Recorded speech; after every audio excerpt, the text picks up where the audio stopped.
Agora o senhor tem 30 segundos para fazer a sua pergunta, candidato.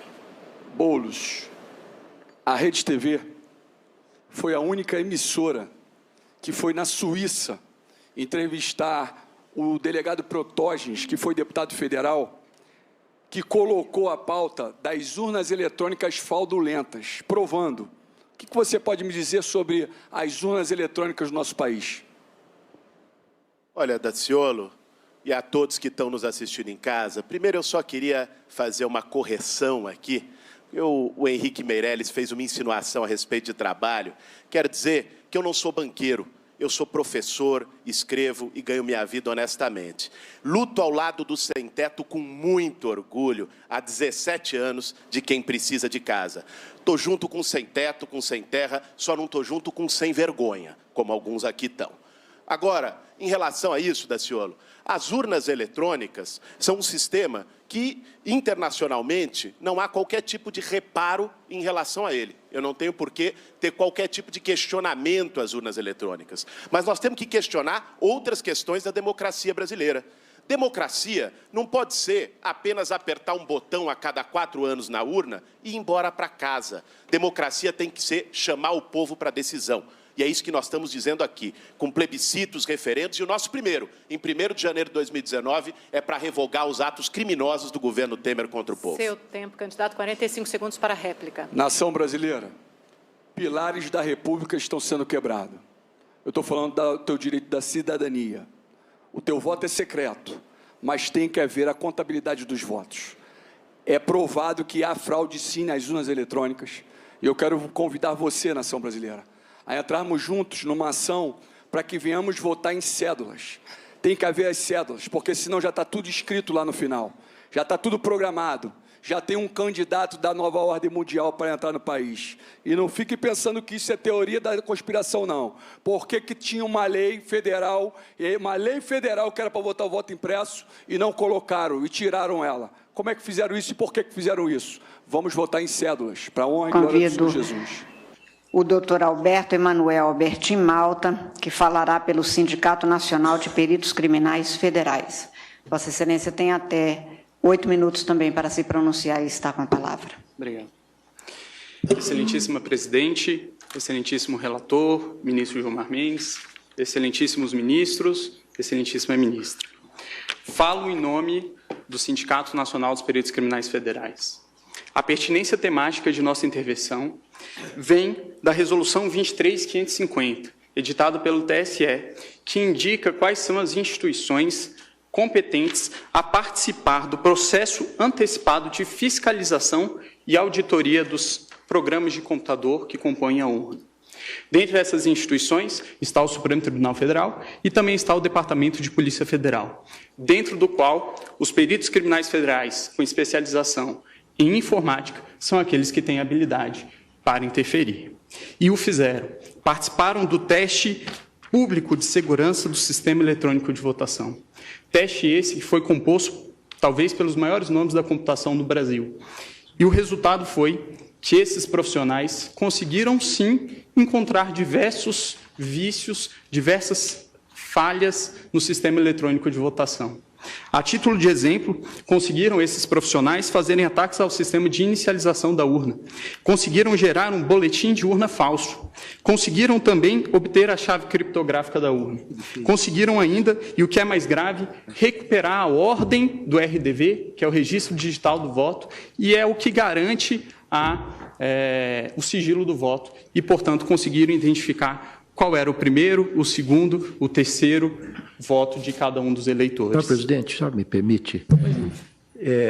Eminente advogado, eu queria perguntar a Vossa Excelência se esse é um teste oficial, foi divulgado, sim, quando foi feito, como foi feito, sob os auspícios do TSE.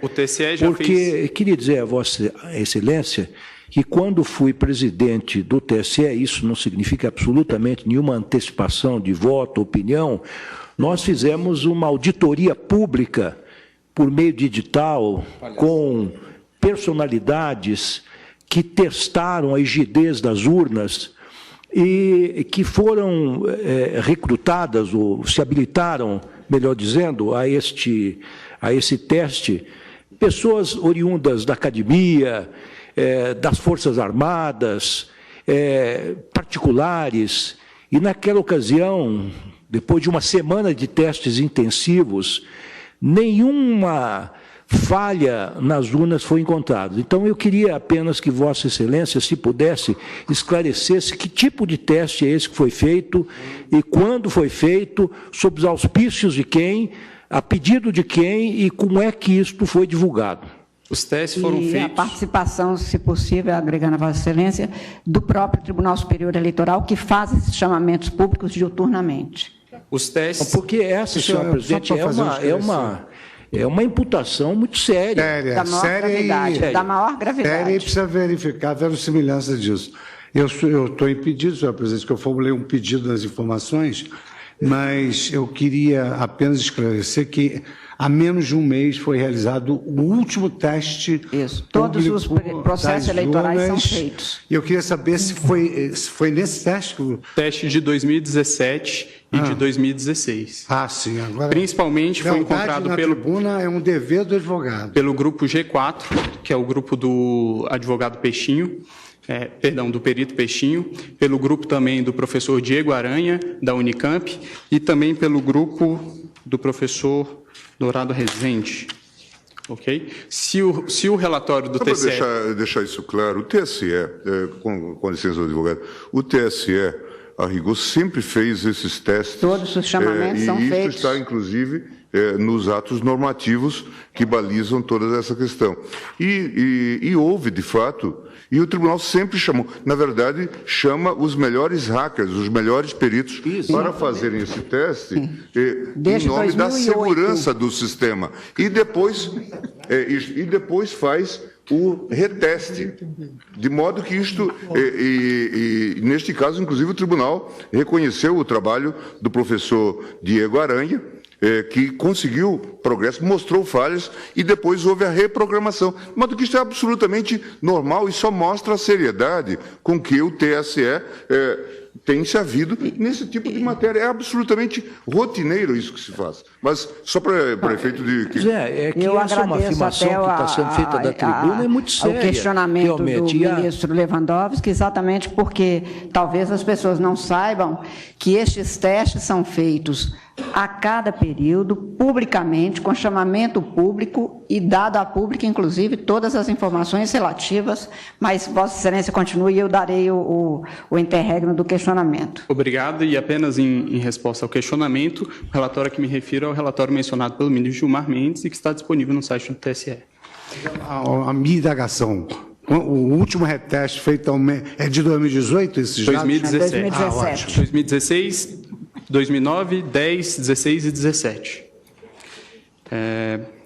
Mas, a despeito de tudo isso, os peritos criminais não estão aqui para um retrocesso. Os peritos criminais reconhecem, com certeza, os grandes avanços que foram conquistados pela urna eletrônica.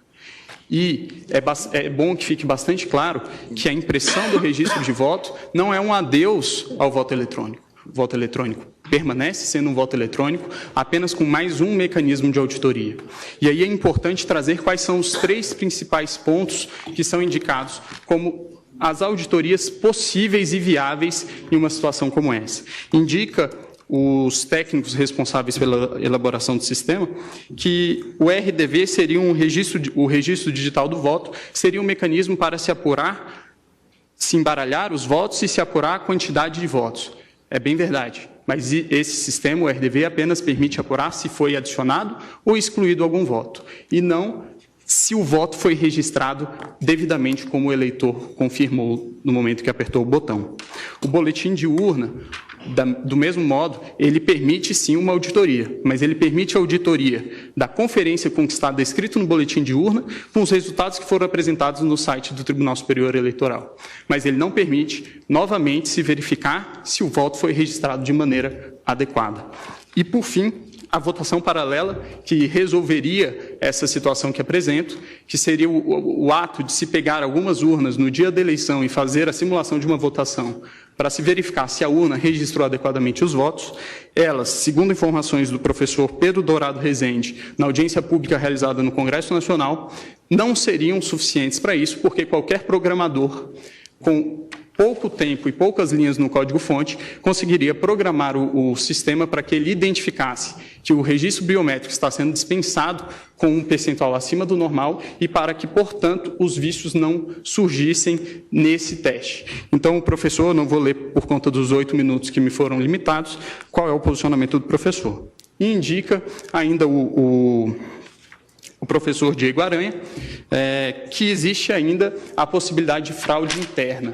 Obviamente, os peritos criminais não estão aqui a dizer que existe algum tipo de fraudador dentro do TSE, nunca diremos isso e acreditamos que todos que estão lá são corretos.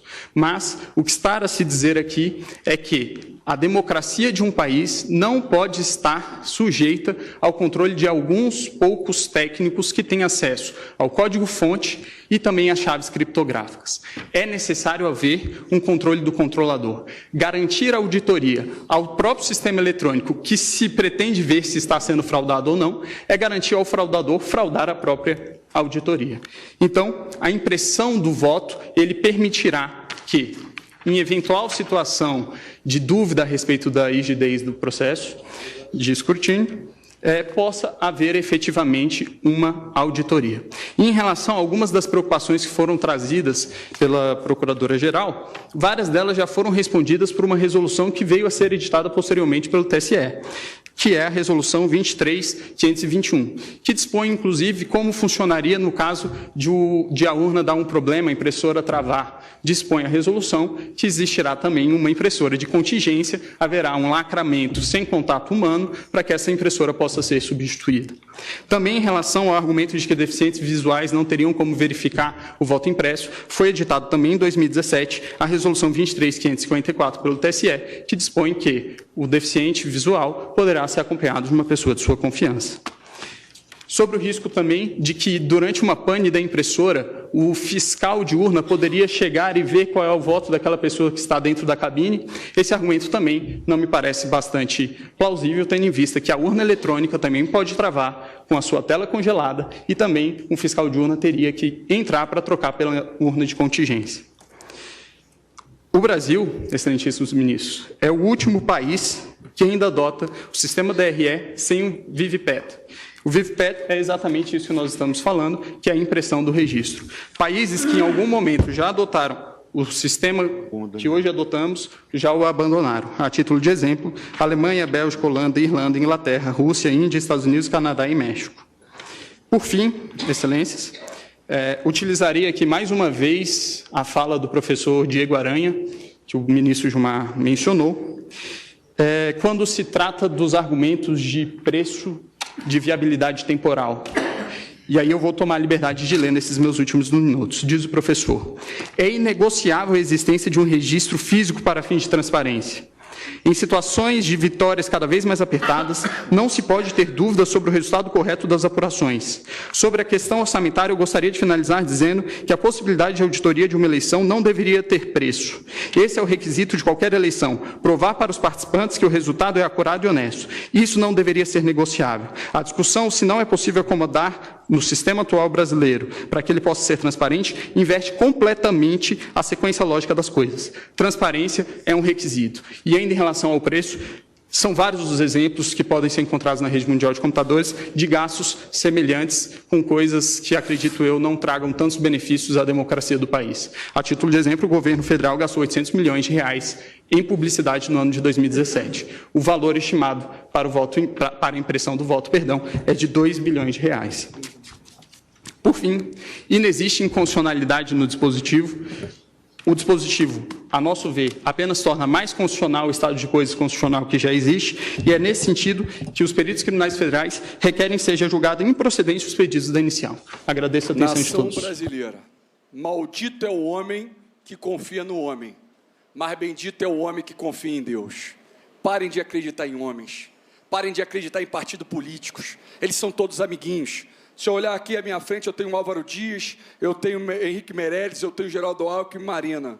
Tudo aqui é praticamente PSDB, são amigos, Todo mundo é amiguinho, todo mundo fica rindo, brincando. Enquanto você está sofrendo, quando termina tudo, não pense que são inimigos. Eles sentam e começam a conversar. Eu deixei de falar da Marina, mas a Marina há pouco tempo, na última eleição, apoiou o Aécio Neves, que é do PSDB. Então é tudo uma coisa só. Ei, quer transformação? Acredite no Senhor Jesus Cristo. Ele vai dar transformação para a nação brasileira.